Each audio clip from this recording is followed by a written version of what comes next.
And good morning, everyone. It's noon in the great state of misery, and I'm about to start a new Let's Play series. This one is for Pillars of Eternity, the spiritual successor to the Baldur's Gate series. It's made by Obsidian, who is basically made up of lots of survivors from BioWare and the other Infinity Engine games.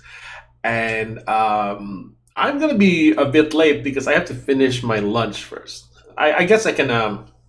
There's a lot of reading that goes on in this game, so I guess I can eat my thing while while doing it. Anyway, let's see. Is this capturing? Is the sound working? It appears so. All right. So last night I installed this game and I set my options. Quest updates. I guess I'm gonna I forgot to do this. I'm just gonna loot everything. Developer commentary. I'm not sure I will play that. Yeah, fuck it. Let's do it. It has some spoilers though. But then again, I've already played this game, so it shouldn't be a problem. The difficulty, I will probably be setting it to Path of the Damned because I'm a try-hard gamer. So I've already played this game, so I'm less likely to get blindsided. Excuse me, by a lot of the bullshit that the game tries to throw your way. Autopause. These are my autopause settings. Center and party member during a triggered autopause, and it triggers when the enemy is spotted. A hidden object, that is a trap or a hidden container, is spotted, or when combat starts. Graphics, I need to turn this off. That fucks with my frame rate. I decided to limit my frame rate to 60 to keep my video card from dying. It helps sometimes. Oh my, I had several new followers follow. Interesting. Let me see. Font scale, yeah, I don't need to change that. As for the sound appears to be fine. The music isn't overwhelming my ears, and I don't really need to change this right now. Yes. Let's start a new game. Path of the Damned. I will not be going to expert mode because it's kind of frustrating. It removes a lot of the helper features in the game, like area of effect. I think it removes your ability to see enemy hit points and also your targeting markers. And Trial of Iron, I'm not a sadist. This game is very RNG based, and it's not a roguelike, which means if I die, I have to go through the same things over and over and over again. So this is a challenge run. This is a story run, but since I'm a tryhard, I'm going to do it in Path of the Damned vanilla. So accept. All right. So while this thing's loading, I'm going to try to eat as much of my potato as I can.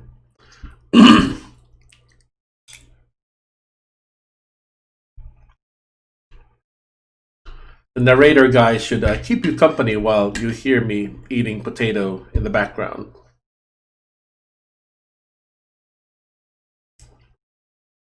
This needs a lot more salt and pepper. Loading! Loading screens are a wonderful thing.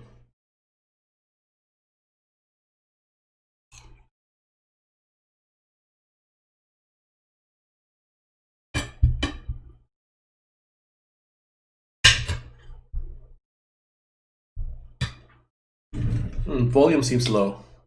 Oh, I forgot to max it up.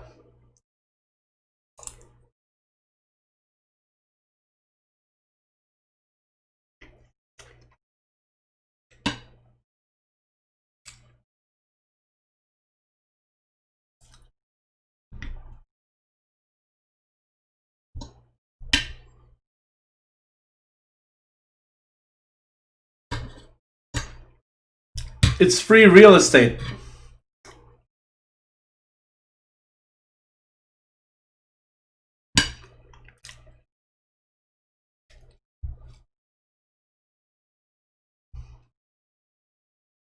Oh no.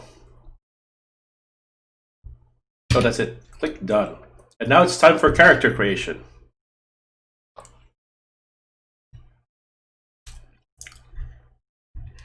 Ah, interesting. It actually saved my last preference. Alright. I am Dale Kedder. I am a straight man, and I always play male characters unless I play a female character for the story. We'll be playing a human. For those of you not familiar with the Pillars of Eternity series, the Aumaua are basically they're kind of like They serve the role of merfolk and orcs in this campaign setting. They have +2 to might, and they're basically semi-aquatic. So merfolk and orcs combined. Dwarves, well, you know what they are. Elves, long-lived people. Orlans are the equivalent of halflings in this setting. The godlike are the equivalent of D&D plain touched. Tieflings, Asimar, Genasi. This one is a fire godlike, basically a fire Genasi. The death godlike. I don't think there's the death godlike probably would be a tiefling in D&D. The moon godlike would probably be a water genasi. Nature godlike would be earth genasi. I think, but they don't directly map to the D&D genasi. They are basically mapped directly to the gods. So the nature godlike is I think Galawain godlike, moon godlike is Ondra, fire is Magran, death is Berath. Anyway, I'm gonna go with human and an ocean folk. They actually have the same stats. It's just they're from different parts of the world. Basically, dark skinned people, light skinned people, and in between. I was thinking, should I be playing a fighter or a wizard? For my main character, it pays to have someone who can basically survive. Either way will do.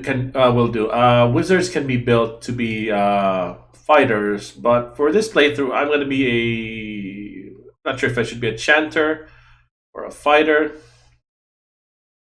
I'm just going to be a fighter. Knockdown will be my preferred ability. It's pretty good. It can interrupt people for 5 seconds. It's basically a stun. And now for the stats. Pillars of Eternity is weird in that it doesn't follow the D&D style strength, dexterity, constitution, intelligence, wisdom, and charisma. From a role-playing perspective, might is similar to strength, but it also affects spells. It just represents how strong you are. Constitution obviously directly maps to constitution from D&Ds, and so does dexterity. Perception sort of maps to wisdom, and intellect sort of maps to intelligence. But resolve is both charisma and also armor class, which is weird. Like dexterity doesn't increase your deflection. Deflection, that's armor class. So anyway, I will be doing this in a semi-optimized way, and also for dialogue. I will be putting lots of points in resolve. I guess intellect for dialogue options. I am tempted to do it this way. Do my standard build of like mediocre everything. So basically, being a Valiant will bump this up to +1 in. So now I have 13 all, which is basically the way I do it in a lot of video games. Well, that's actually how I did both of my characters in my 2 D&D campaigns. My Eldritch Knight started with 13, 13, 10, 13, 13, 13, 13, which with +1 all stats to human becomes 14, 11, 14, 14, 14, 14. But I don't really favor dexterity. I can remove points from that. And constitution, well, I already have a lot of life as a fighter. I'll be fine. So now I have 6 more points to spend. I guess I can bump this up, perception and might. And I guess I can be a smart boy.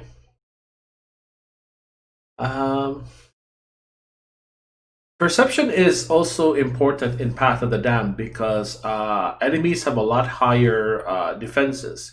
And perception gives accuracy. Not a lot, but it does add up. And it also adds to interrupt, which can help you disrupt enemy actions. So I might do I want resolve? I guess I can bump up my these perception and resolve, and then intellect will be 15. So I'm gonna be a brainy boy. Actually, hold on. Oh, that's already bumped up. Guess we can make oh goodness. I guess we can add to resolve, I guess, for more tanking ability. This is tanking, this is damage, this is life, but we already have a lot of life, so that should be fine. Alright, next. Okay, background. In real life, I am a merchant. I sell things. So let's do that. Okay, let's make him a lighter shade of brown, like me. For my secondary color, what is that? Oh, okay, interesting. That's your color of your. That's the color of your undergarments, and your top. This looks like a better shade of yellow than this one. This looks like pea yellow, but this one looks like it's orange. Yep, this one suits me fine. It's a better shade of yellow for me. Facial hair. Okay, that's closest to my IRL hair and facial hair. Let me see. My hair is longer now, but there isn't really an option for someone with slightly thinner hair. I don't have a mullet. I guess fuck it, I'll just go with my previous hairstyle. That was my previous hairstyle before I decided to grow my hair long during the lockdown. Next. Voice.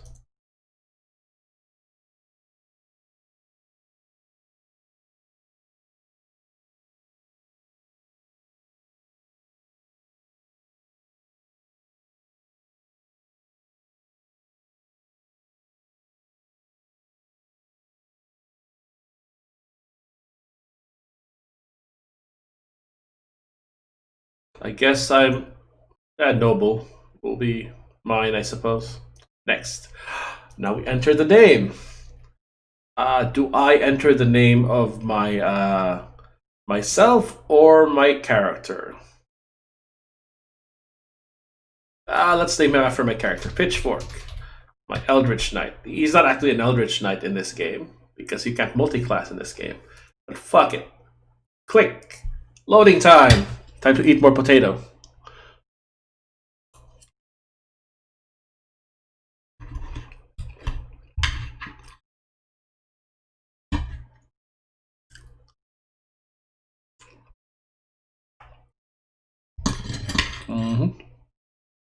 Um, what the fuck?